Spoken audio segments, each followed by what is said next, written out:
Tout d'abord, permettez-moi de vous présenter en mon nom personnel et au nom de la municipalité mes meilleurs vœux pour l'année 2019. Des vœux de santé en priorité, des vœux de réussite, de prospérité et tout ce qui va avec. Cette heureuse rencontre de ce soir me fait d'autant plus de plaisir qu'elle réunit les forces vives de la commune. En effet, nous bénéficions d'un tissu associatif riche et dynamique, permettant de développer et d'animer la vie locale, qu'elle soit sociale, culturelle ou sportive. Je veux tout d'abord remercier la municipalité et tous les agents municipaux pour leur dévouement et leur implication au service de notre commune. Je ne vais pas citer toutes les associations locales, elles sont nombreuses et de nouvelles également sont venues au cours de l'année 2018. C'est pour ça qu'on est en train d'ailleurs de mettre en place une charte associative, notamment pour mettre en place au niveau des locaux. Très chaleureusement pour leur dévouement et leur implication. Et leur dire, elles le savent déjà, que leur action est un élément déterminant dans la création de liens entre les individus, les citoyens, un moyen de lutter contre l'indifférence et la solitude. Au niveau national, il est bon de rappeler que l'année 2018 a été marquée par des événements importants. De joie tout d'abord, avec au mois de juin, l'équipe de rugby des moins de 20 ans qui devenait championne du monde. Le 15 juillet, bien entendu, tout le monde le sait, la Coupe du Monde de football. Et enfin, le 11 novembre, où la France entière se rassemblait autour des monuments aux morts pour fêter le 100e anniversaire de la fin de la Première Guerre mondiale. Mais malheureusement, des événements plus tristes sont venus ternir cette année 2018. Des attentats à Trèbes et Carcassonne, et très récemment à Strasbourg, à proximité de la cathédrale de Strasbourg, pendant le marché de Noël, faisant 5 morts et de nombreux blessés. Et puis, depuis le 17 novembre, ces mouvements sociaux, appelés Gilets jaunes, où l'on a vu des scènes de violence inouïes, notamment envers les commerces et les forces de l'ordre.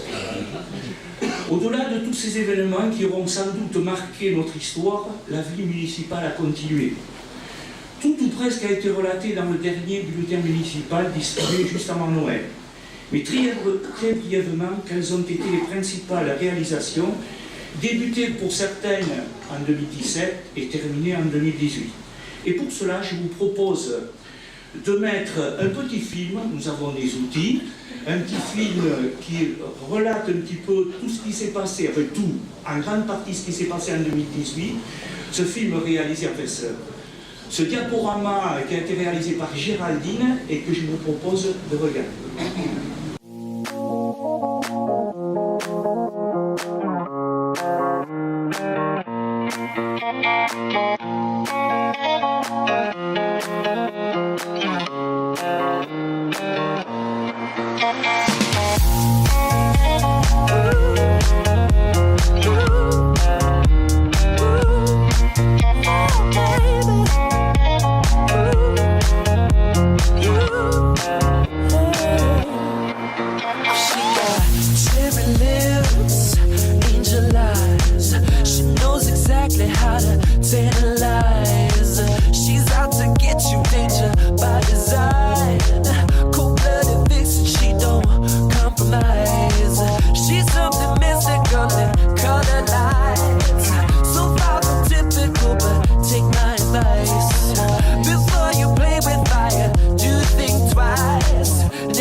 In the ceiling, ooh baby, it's the ultimate feeling. You got me lifted, feeling so gifted. Sugar, how you get so fly? Sugar, how you get so fly? Ooh, sugar, how you get so fly? Sugar, how you get so fly? Ooh, sugar, how you get so fly?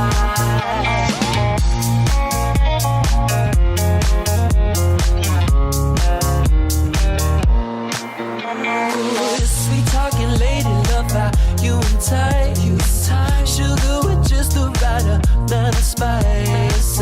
I'm in the loop and everyone's desire. She's out to get you, you can't run, you can't hide. She's something mystical, color lights, I say, so far from typical, but take my advice. Before you play with fire, do think twice. And if you get burned, well, baby, don't you be surprised. Lifted, drifting higher than the ceiling. Ooh, baby, it's the ultimate feeling. You got me lifted, feeling so gifted. Sugar, how you get so fly?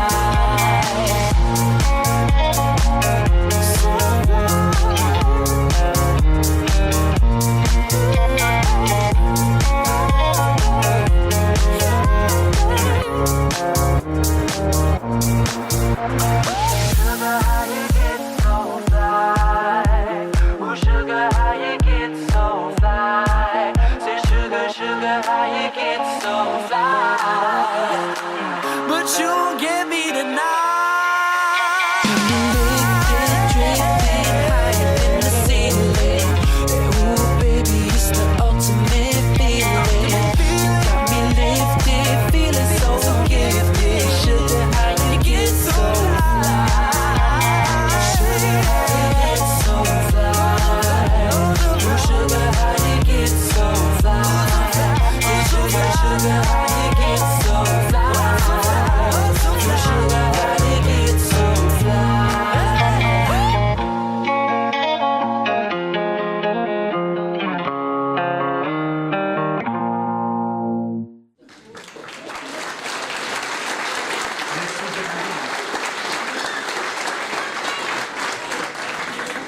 Voilà un petit peu le tour d'horizon de l'année 2018. Quelles sont les perspectives pour 2019? Alors tout d'abord, on a un dossier qui revient, ça fait 2 ans déjà, c'est le giratoire sur le CD 652 en direction de Souston et qui va relier la ZAE, notre zone d'activité. Alors c'est un dossier complexe, plusieurs partenaires, entre le conseil départemental, la communauté de communes et puis la commune également. Donc pour des contraintes administratives, ce dossier n'a pas pu aboutir en 2018. Donc ces travaux vont débuter très rapidement après que tous les avis favorables aient été reçus. Donc ces travaux devraient être terminés, je dirais, fin du premier semestre 2019. La restauration de l'église, vous en avez vu une petite partie. Donc le montage du dossier est en cours par, je dirais, un architecte agréé pour les bâtiments qui sont, je dirais, inscrits au monument historique, donc on est obligé de respecter certains critères. L'aménagement du centre-bourg et des abords de la mairie également, le dossier est en cours. L'architecte nous propose quelques solutions, quelques esquisses. Donc je pense qu'on va continuer l'année 2018 encore à affiner, à peaufiner ce dossier qui est compliqué. On ne peut pas faire n'importe quoi. Donc c'est pour ça, et puis on aura à faire des choix importants en 2018 pour bénéficier, parce que je suis toujours 19. Je ne veux pas vieillir, on ne va pas y arriver. C'est important de passer en 2019, alors qu'on voudrait rester en 2018. Mais c'est un dossier, donc effectivement, je disais, on ne pourra pas tout faire pour des raisons financières, parce qu'on a des choix, et puis on ne peut pas nous attribuer plusieurs aides ou plusieurs subventions pour des dossiers, plusieurs dossiers pour la même année. Voilà. Ensuite, il y aura des améliorations au niveau de l'aire de jeu qui se situe derrière pour compléter ce qui est existant pour les enfants, et puis également dans le cadre du groupe scolaire où certains jeux se font vieillissants et donc il faudra renouveler. Et puis, nous avons ce projet golfique. Ah. Et oui, et j'y viens. Et j'y tiens, vous pouvez apporter quelques précisions sur ce dossier. Parce qu'il se dit de tout et du n'importe quoi. On va vous présenter, c'est l'esquisse, voilà, le projet. Je dirais quelques précisions. Alors, tout d'abord, que l'on soit pour, que l'on soit contre, il n'y a aucun souci, c'est ce qu'on appelle la démocratie. Chacun a le droit de penser ce qu'il veut, de voter en son âme et conscience. Mais ce que, aujourd'hui, et je vais m'y attarder un petit peu sur ce projet parce qu'il est important, c'est un projet de territoire, je le dis depuis un moment. Nous sommes toujours dans le cadre des études, je le précise une fois de plus, rien n'est figé, donc c'est un projet où on a commencé les études. Je me souviens d'ailleurs, le président du conseil départemental, son premier appel, c'était en novembre 2011, vous voyez, que de chemin parcouru, en me disant, voilà, est-ce que tu souhaiterais qu'on étudie sur ta commune un projet tel que celui-là? Et du tac au tac, j'ai dit, oui, je veux étudier. J'aurais mal compris, et peut-être certains m'auraient dit, la moindre des choses, c'est d'étudier. C'est ce qu'on fait actuellement.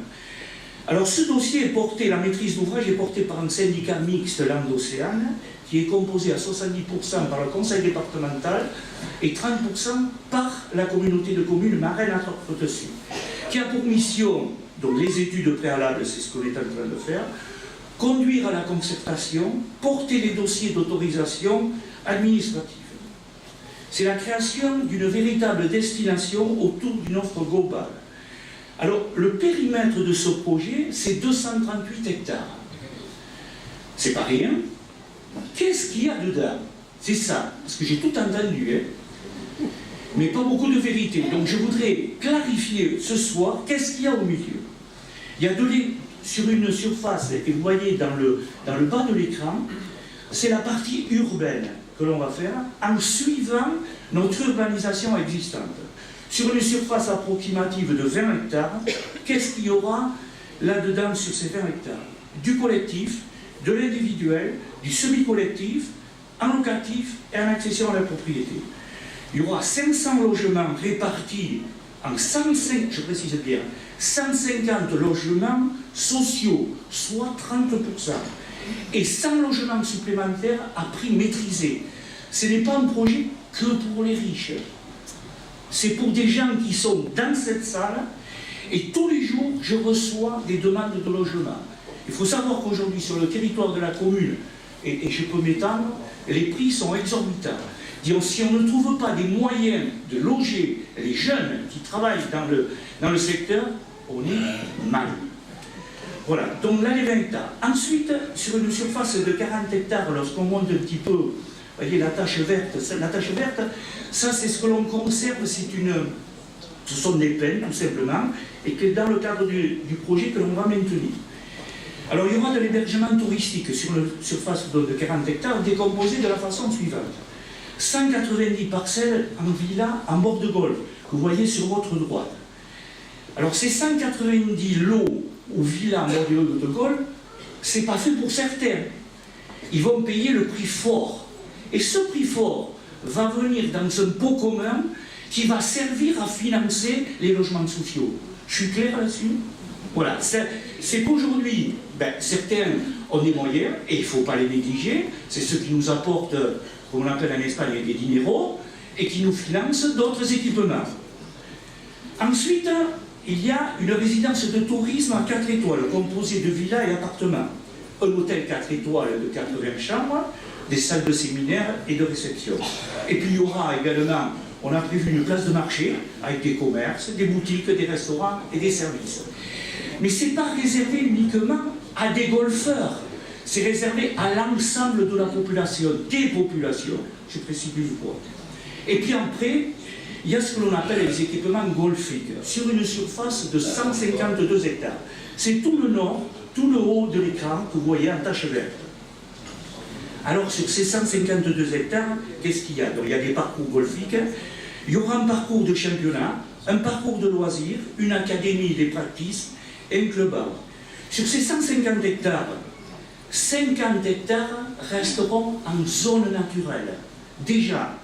Et ensuite, les 100 hectares, ce sera des zones de parcours, comme vous l'avez pu le voir, à Seignos, à Moliès, à Haussegor, ou autres des parcours. Ça n'a rien, je pense, qui n'est pas environnemental. Enfin, moi, j'y crois pas. Ensuite, il y aura ce que l'on appelle des équipements publics à la disposition de l'ensemble. D'ailleurs, ces équipements retomberont, je dirais, dans l'escarcelle de la commune de Tos et qui pourront être mis à disposition de tous les habitants de Tos et des environs, bien entendu. À l'intérieur, il est prévu donc un trinquet, des squash, tennis, paddle, murs d'escalade, basket, parcours de santé, BMX, sky, terrain de pétanque et autres. En grande partie, donc, c'est pour vous dire qu'aujourd'hui, c'est les 238 hectares, on nous parle, je dirais, de maîtriser. Dans ce cadre de projet, on maîtrise, parce qu'actuellement, il faut savoir que ce terrain, c'est des coupes rases, c'est-à-dire on a coupé des pins, au bout de 50 ans, il faut couper, replanter, autres. Ça n'a rien d'extraordinaire. Simplement qu'au milieu, il y a un ruisseau qui s'appelle le ruisseau de Sparben, qui est en Natura 2000, et qui est sanctuarisé, préservé. Même au-delà, il était prévu, je dirais, une distance minime de part et d'autre de ce ruisseau. On a étendu cette zone pour justement le préserver. Il est prévu une passerelle. Alors pour ceux qui connaissent quand même le ruisseau de Sparben, c'est pas la Garonne ni la Seine, hein, rassurez-vous. Il fait 1,50 m. Et il y a sa d'eau, donc il est franchissable tout à fait raisonnablement. Mais là quand même on trouve le moyen pour préserver l'environnement. On fait quand même une passerelle de 60 mètres. On ne devrait pas se mouiller les pieds. Donc en conclusion, qu'est-ce que je dis? Pour l'instant, ces terrains appartiennent à des privés, bien entendu, et les collectivités de Soustons et de Tos. Ensuite, au milieu, il y a des terrains agricoles. Et 3 agriculteurs sont compensés. Enfin, compensés. J'ai vu récemment, d'ailleurs, ça me fait penser à ce sujet, un article sur Sud-Ouest où un agriculteur n'aurait pas été compensé correctement. J'entends pas là. Il faut qu'il vienne me voir parce que je n'ai pas compris. Parce que j'ai participé en mars à la Commission nationale des compensations agricoles et la Chambre d'agriculture a donné un avis favorable pour une compensation plus que correcte. Ça veut dire qu'aujourd'hui, on a pris des surfaces, on prend des surfaces dans ce cadre de projet et on compense ailleurs bien au-delà. Donc, en certains moments, on ne peut pas avoir le beurre, l'argent du beurre, je dis, et la crémière avec. Voilà. Est-ce que vous m'avez suivi? Voilà. Alors, c'est un projet pourquoi? Tout simplement, et qui m'a intéressé dès le départ, c'est qu'aujourd'hui, je le répète, il y a du logement, il y a de l'emploi. Il faut savoir que c'est un projet qui ne va pas se réaliser dans 2 ou 3 ans. C'est un projet qui va s'étaler sur une dizaine d'années. Et sachez que sur 10 ans, il est prévu en construction 800 emplois à l'année équivalent temps plein. Et en période d'exploitation, c'est-à-dire que lorsque tout sera, je dirais, construit et autres, c'est 500 emplois en termes d'exploitation du projet. Donc ce n'est pas négligeable. Et il me semble qu'aujourd'hui, il faut porter une attention toute particulière. Alors bien entendu, c'est un projet environnemental, me semble-t-il, avec le soutien des partenaires, que ce soit les services de l'État, la Fédération française de golf, la région Aquitaine, la Chambre de commerce et d'industrie des Landes, la Chambre des métiers, l'Agence de l'environnement et de la maîtrise de l'énergie, etc. Je le répète, nous sommes toujours dans la phase étude. Il reste encore des étapes à franchir, et non des moindres. La prochaine étape à franchir, ça sera le résultat et l'avis que nous recevrons dans la Commission nationale de l'environnement. Et puis, et surtout, on l'a toujours dit, les investisseurs. Parce qu'aujourd'hui, on va porter un dossier et ce sont les investisseurs qui vont réaliser ce projet et qui mettront, c'est ce que l'on recherche aujourd'hui d'ailleurs. Je crois qu'il y a une première démarche qui est faite. Ces investisseurs doivent se faire reconnaître avant le 18 janvier. Donc très certainement, il y aura une période qui sera prolongée. Mais voilà, je dirais que ça me table. Je m'excuse d'avoir été un peu long sur ce pôle, mais il était nécessaire d'apporter quelques précisions et surtout rectifier de fausses informations qui circulaient. Mais je me pose une question. Hier, j'étais à Saint-Martin, et effectivement, j'ai écouté et je me pose la même question que lui. Quand on voit la tournure, en particulier du désensablement du lac d'Ossegor, et je parle en connaissance de cause, puisqu'on a le vice-président et le président de la communauté de communes ici présents, et je dirais le retard qui va nous coûter cher, puisque c'est la communauté de communes qui a pris le relais et qui a repris le Sivon, je me pose une question. Est-ce qu'en France encore, on peut réaliser des projets? Est-ce qu'on peut créer de l'emploi? Est-ce qu'on peut créer du logement? Est-ce qu'on peut, quand on met tout de côté au niveau environnemental et autres, moi je veux faire de mon village et de tout le territoire un développement économique. Me semble-t-il, ce projet fait partie de ce développement de territoire économique. Alors, on va croiser les doigts, on va attendre ces avis, et tout simplement, on verra un petit peu quels sont les avis qui seront donnés. Voilà. Pour ce projet, je ferme la parenthèse.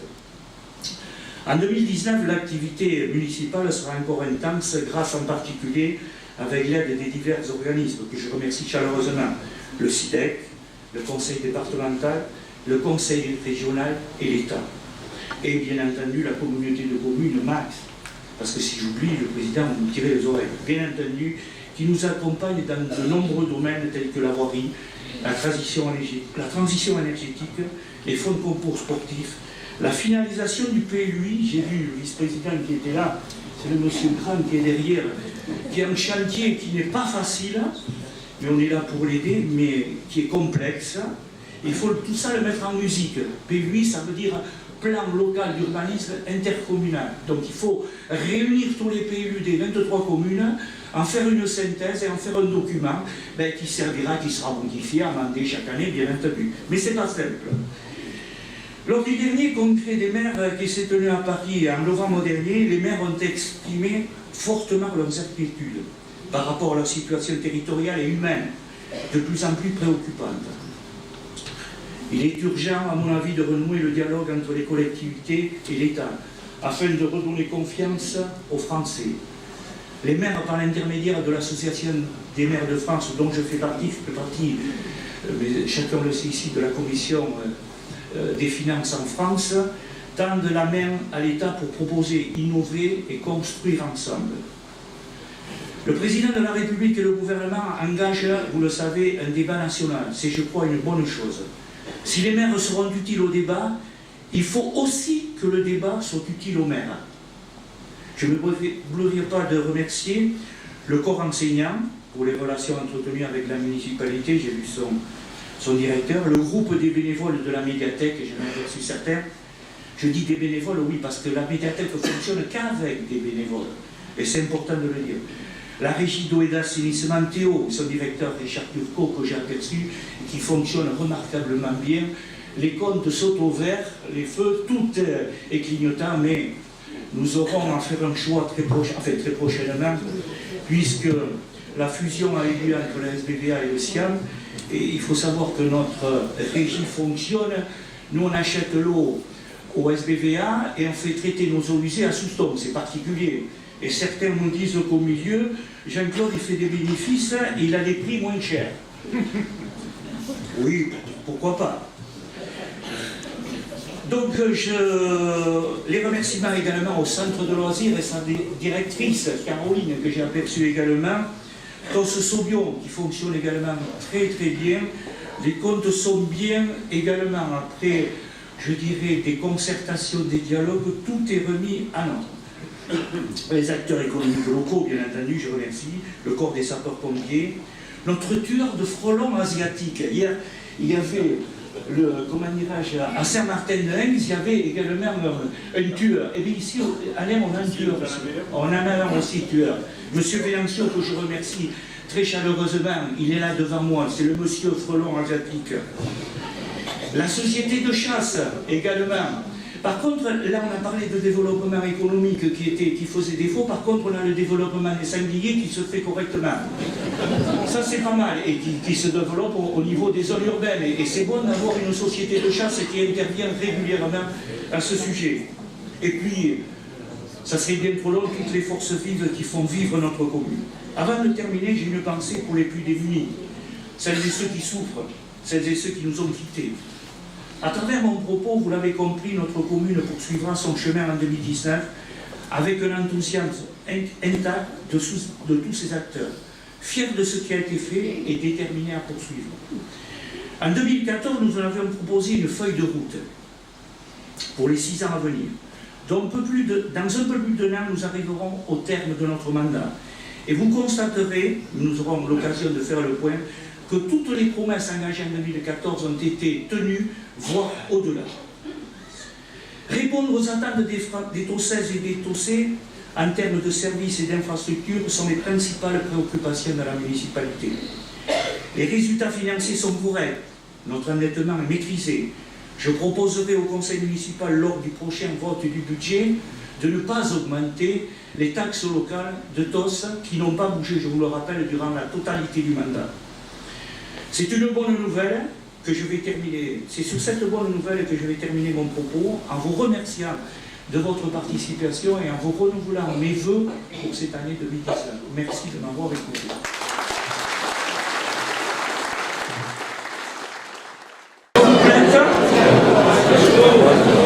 Je vais vous demander quelques instants d'attention, s'il vous plaît.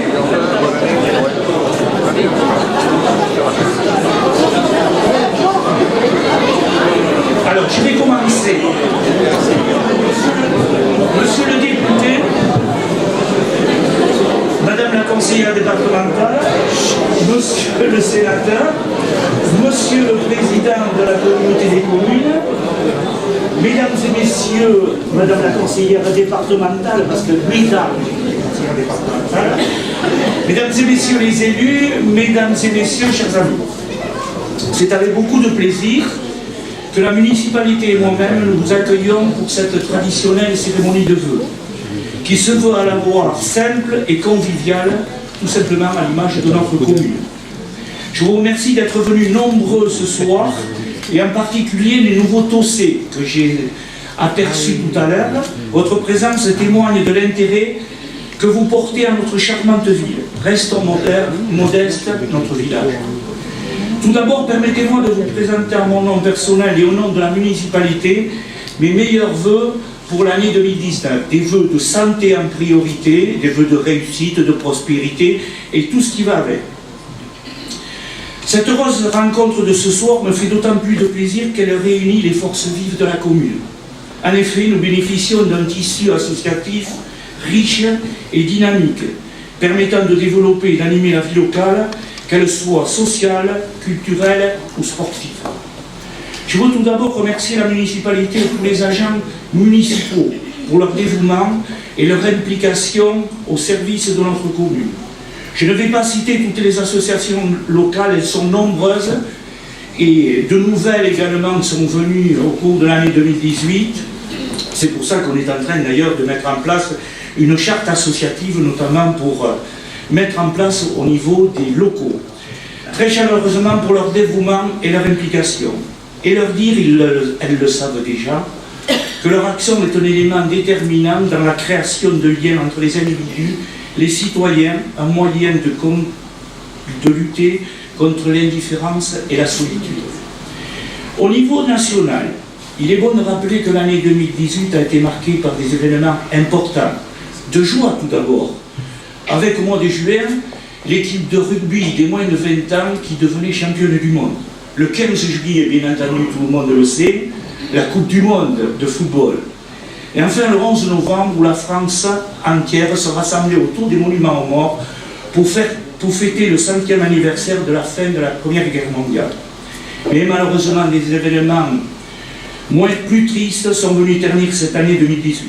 Des attentats à Trèbes et Carcassonne, et très récemment à Strasbourg, à proximité de la cathédrale de Strasbourg, pendant le marché de Noël, faisant 5 morts et de nombreux blessés.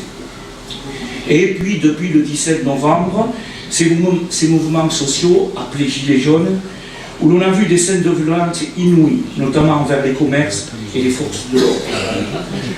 Au-delà de tous ces événements qui auront sans doute marqué notre histoire, la vie municipale a continué. Tout ou presque a été relaté dans le dernier bulletin municipal distribué juste avant Noël. Mais très brièvement, quelles ont été les principales réalisations, débutées pour certaines en 2017 et terminées en 2018. Et pour cela, je vous propose de mettre un petit film, nous avons des outils, un petit film qui relate un petit peu tout ce qui s'est passé, enfin tout, en grande partie ce qui s'est passé en 2018. Ce film réalisé, enfin ce diaporama qui a été réalisé par Géraldine et que je vous propose de regarder.